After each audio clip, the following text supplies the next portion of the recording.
This episode is brought to you by TaxAct. Don't do your taxes alone. Join TaxAct's National Admin Night.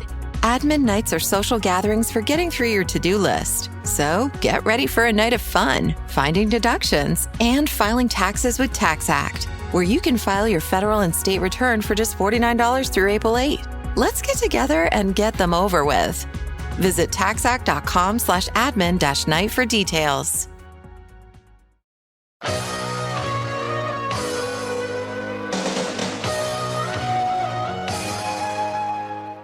If your ex is a woman or an avoidant, especially a fearful avoidant, and or you've been in no contact for months and months and have lost all hope of ever hearing from your ex, then this video is for you. My client got his fearful avoidant ex back after 9 long months. And once they started seeing each other again, he asked her the question that most people never get the answer to, and that is, what made her finally reach out after such a long time? And she gave him a very detailed answer that I know you'll be interested in hearing. So I'm going to walk you through the story in my client's own words. He was nice enough to write this out for me, of how the relationship fell apart, what happened during no contact, what I believe caused the breakup, and what finally made her reach out with a substantial message instead of a breadcrumb. So stay tuned. Hi, this is Lucia with The Art of Love. I'm a dating and relationship expert specializing in helping you get your ex back or to get over your ex. And welcome back, my beautiful no contact army. Have you been a good little soldier and stayed in no contact? If you have, then hopefully you're using my app Silencio to stay in no contact. And the link to that is underneath every single video and podcast. And if you'd like to read, you can also check out my book, No Contact Secrets, available at nocontactsecrets.com, where you can read 2 free chapters before you purchase the book. Okay, let's get started. Get your popcorn. This is going to be long, but interesting, of course. Okay, so he says, from the very beginning, sparks were flying left and right. She would routinely tell me, "You're so attractive. I can't believe this sex is this good with a guy this hot." What is she saying? Is she saying you can't have good sex with a guy unless he's ugly? I don't know. She called me trouble. I love that. I bet you did. She said the feelings you give me scare me. Well, there was clue number 1 that there was trouble up ahead. That's me saying that, not him. So I told her, it scares you? And she said, yeah, it's like, it just makes me kind of crazy. Like, I'm a control freak, man. And I said, well, you don't seem like a control freak to me. Trust me, if someone says they're a control freak, they're a control freak. Trust them. And she said, oh, but I am. I don't like to lose control of how I feel and what makes me feel good. And when you really like somebody, it can make you kind of lose yourself. And there was yet another clue. At that time, I kind of just brushed that off and chalked it up. I was like, oh, well, that's interesting. But hey, that's good, right? She likes me. Yeah. After we'd been dating about 2 to 3 months, it happened. She pulled away from me. She went cold. Where she was texting all the time, she was suddenly texting very little and not reaching out. She canceled the get-together with no reschedule. I reached out to her a couple of times and I just got short answers. So I responded to cold with cold. I started to take my time replying to her texts, would give short answers, and sometimes only give a reaction to her text. A couple of weeks would go by and she would warm up and she'd say, hey, what are you doing this week? And we'd start talking and then we'd start hanging out again. But every time this happened, something about the connection took a hit. It was like there was this tension there that kept increasing. But I thought nothing of it and we kept going. Ended up seeing her one night. I could feel the tension. Something was off. She was extra moody. She was hypercritical of me, criticizing small things. I left early that night, didn't give a reason other than, hey, I got to work tomorrow. She knew something was wrong. She tried to get me to communicate with her, but I just said, no, I'm tired, and I left. The old, oh, I'm tired excuse. Listen, if someone uses the I'm tired as an excuse, it's not true. It's an excuse. Don't ever believe it, okay? As you'd expect, not long after this, she broke up with me. I thought we'd recover from this one like all the others. It absolutely blindsided me. She said, maybe we're just not right to be in relationships. And I don't think we can go backwards to friends with benefits. I guess friends with benefits was kind of our safe space. But anyway, I guess that's just how it goes. So I said, you don't want to see me anymore? And she said, I think you're a great guy. Had a really good time with you. And I really do care about you. And I know we care about each other. I just think that we suck at relationships. And I said, well, do you think we could see each other just once, just to kind of talk things through? And she said, now you're being that low. K-pop Demon Hunters Haja Boys Breakfast Meal and Huntrix Meal have just dropped at McDonald's. They're calling this a battle for the fans. What do you say to that, Rumi? It's not a battle. So glad the Saja Boys could take breakfast and give our meal the rest of the day. It is an honor to share. No, it's our honor. It is our larger honor. No, really. Stop. You can really feel the respect in this battle. Pick a meal to pick a side. Ba-da-ba-ba-ba. At participating McDonald's while supplies last. Oh, smooth talking guy. I know that you would get your feelings hurt if we met in person. Those words cut me deep. She was worrying about hurting my feelings. I said, okay, well, I guess let me know if you change your mind. Yeah, okay. Okay, someone's been listening to Corey Wayne. You're not going to talk someone out of breaking up with you when they've made up their mind. So there was no point. But of course, he was blindsided. He didn't know that you're just supposed to say, oh, okay. But it's okay. This wasn't a fatal error. And so she said, I lost myself trying to make you like me. I gave it 100% this time. I can't try any harder. I'm sorry. So I said, okay, peace be with you. And she said, but you're a good guy. You'll get treated like a king. Peace be with you too. Are we in mass here? Are we in the Catholic mass? Why is everybody saying peace be with you? What is this? And I guess, bye, since you have weird rules about texting your exes. And I just said, I don't want to talk to you because I still care about you and I still like you. And the only reason I'd ever talk to an ex would be if I no longer care about them. Or if I dumped them and I felt guilty about it. And she said, yeah, toxic exes, whatever. And that was the last straw. I was ready to do no contact. I was so angry. I felt she so easily threw me in the trash. Well, no, that's not what happened. But of course, that's how it appears. I knew at that moment I would never reach out to her again. I began drinking. I was confused. I missed her. I wanted answers. So I contacted Lucia.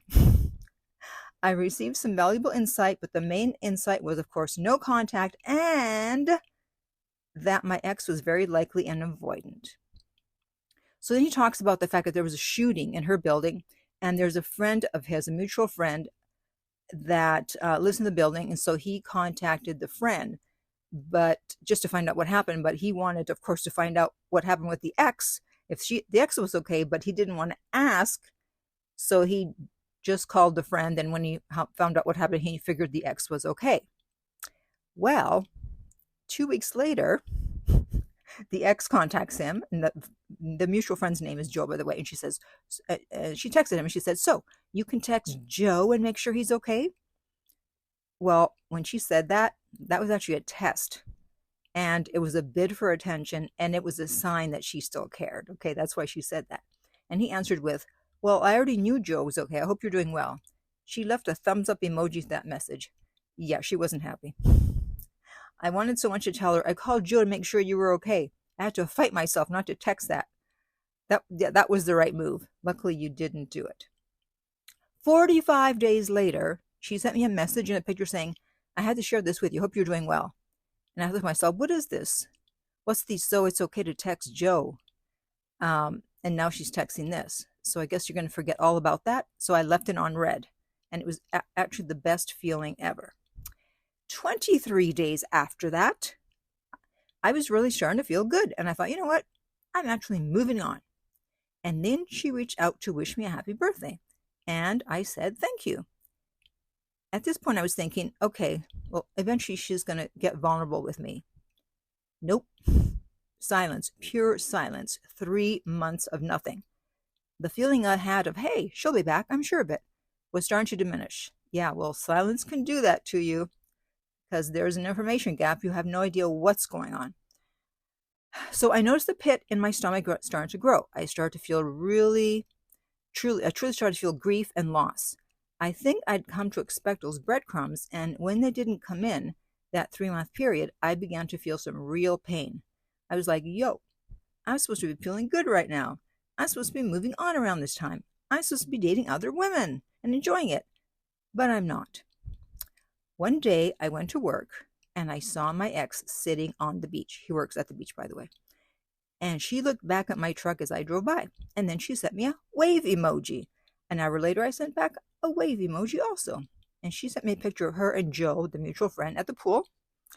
And she said, look who I found. And, they chatted a bit about that. And then he said that I found a quiet spot. I turned the truck's engine off and I felt tears streaming down my face. I felt relief, longing, and sadness. I really didn't know why. Luckily, I had Lucia to tell me. She said the breadcrumb message reset my nervous system and the relief was kicking in. All that tension was releasing and it showed up as tears. After that casual conversation with her, she was gone. And though This episode is brought to you by Fandango. People say fans are too distracted these days, but the truth is, when a great movie hits the screen, you show up, you stay glued, invested, part of the story. And without fans like you, there'd be no cinema magic, no shared moments. So head to Fandango.com to get tickets, stream, or rent or buy top movies and series. Fandango loves fans. there's always pain and silence, this silence was a little different. It was more confusing than painful. She would show up at the beach and just stare at my truck. Well, that's not creepy. And then bolt, but she would never reach out or wave. Then I saw her on Tinder, and that wasn't fun. And I knew, even though it was likely she'd already been dating and seeing other men at this point, seeing her on Tinder just felt like such a slap in the face. Right after the conversation we had, she right-swiped me on Tinder because I have the premium version so I could tell. But Lucia said, don't you dare swipe right.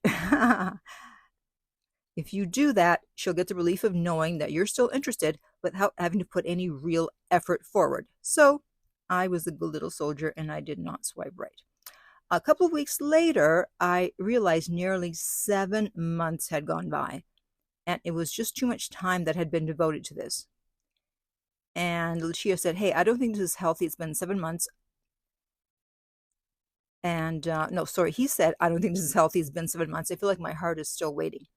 And she said, yes, you've given it enough. And if your ex isn't capable of coming back or giving you what you want, I know it hurts, but eventually you'll get over it.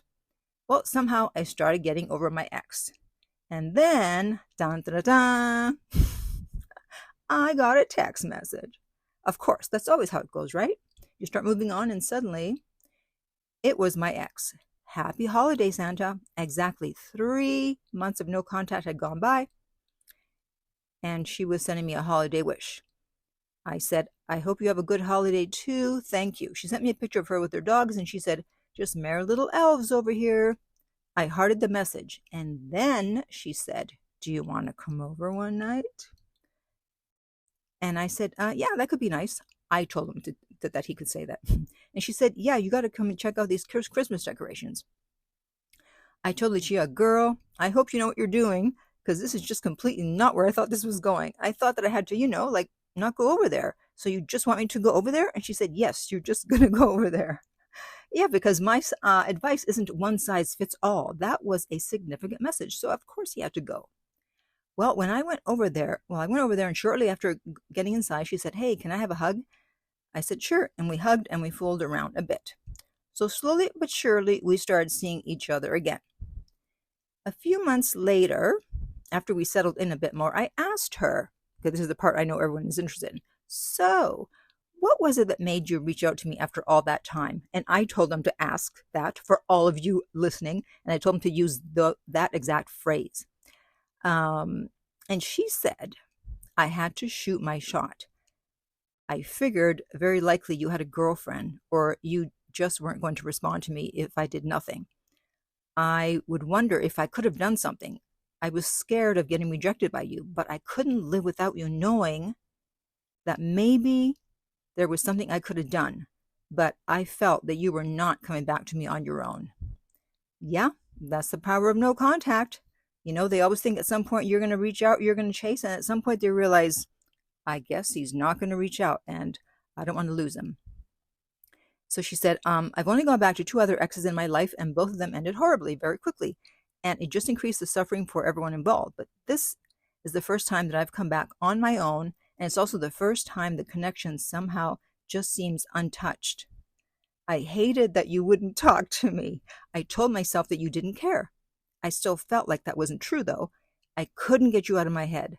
I admired that you let me go, and I hated that I admired that I couldn't let you go. She hated that, the fact that she admired that he couldn't let her go. That's why you're trouble. You see, I knew. Well, I guess that's thanks to the OG love goddess Lucia. Because they used her help throughout this entire process. After seeing each other for 3 months, we're officially back together. Woohoo!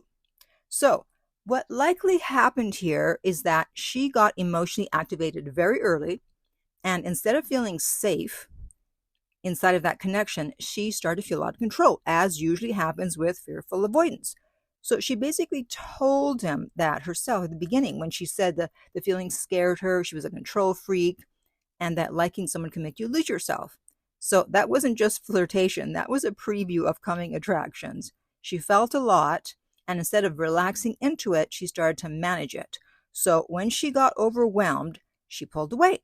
The problem is that then he pulled away too. And he wasn't doing it to punish her, he was protecting himself. He didn't know she was an avoidant. But from her side, that made the whole thing worse.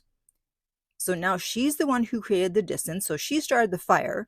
But then when he responded by becoming colder, more guarded, and less available, she felt the connection slipping and started over-functioning to get it back. So then he added fuel to the fire by pulling back.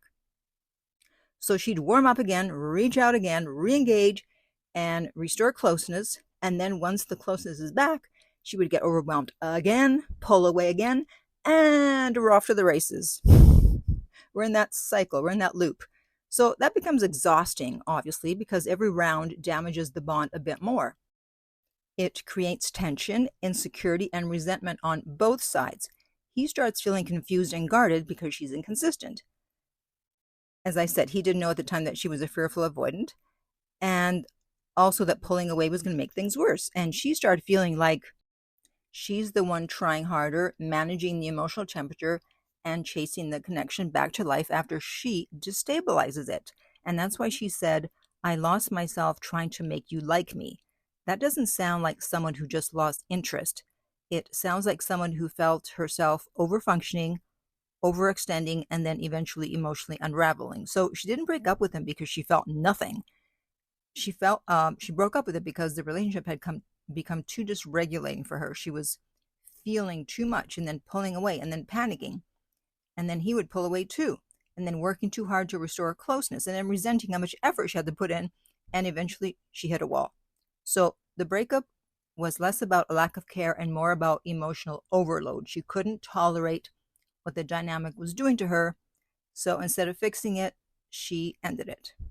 But now they've been back together for 3 months, and recently made it official, so all's well that ends well. So now I want to hear from you. Do you have any questions or comments about anything I've said in this video or podcast? Please comment below. And if you too would like to have a happy ending like my client, then you can contact me for coaching at theartoflove.net/coaching, and we will send you the rates. They are not on the website. And also be sure to subscribe so you don't miss out on any future videos or podcasts. And in the meantime, remember, love inspires, empowers, uplifts, and enlightens.